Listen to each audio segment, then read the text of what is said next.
So just to touch on something there, which is something that other clients have spoken to me about, is kind of the DNA of an organisation is so important in terms of breeding that culture, scaling it up, and having replicating success in other countries.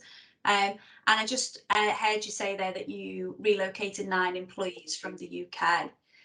So I suppose, how important is it that you take your UK employees over first? And my second question to that is, what were you doing in the UK before you actually got those boots on the ground?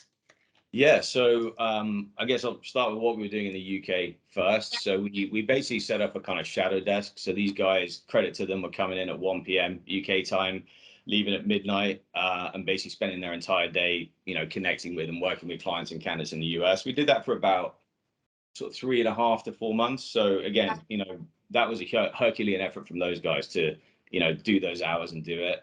But it was really important that we made that our US team, right? They didn't talk to anyone else in the office. They were doing their own thing on their own time. For us, it was critically important because being primarily organically grown, how we do things and how we develop people is part of the magic. I think if you have a business where you're leading more with a service offering, there's something you provide that is maybe more heavy on technology, or is something that you can plug and play people into. You can maybe go with fewer people and go, look, let's get one person on the ground who understands what our offering is, and then they can bring people in afterwards.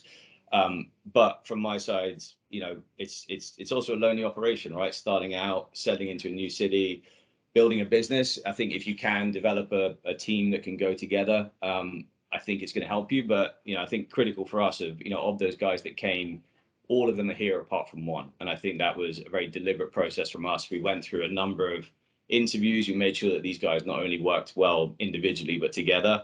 Because there is going to be highs and lows, and people's life situations are going to change, and all sorts of things are going to come up. It's not as simple as going, you 8 guys want to be in America, here's a ticket, and it will all be fine. We put a lot of thought into it, and again, that was learning from each time we've done things like Singapore and so on. But for us, like, we will always try and have a core of people that are Phaidon, and wherever we go and expand, we always want to bring new people into that. But that core is the one that helps everyone understand what it is, what our model is, and how we can scale the business and give them what we believe they should get from Phaidon, which is unrivaled career potential, basically.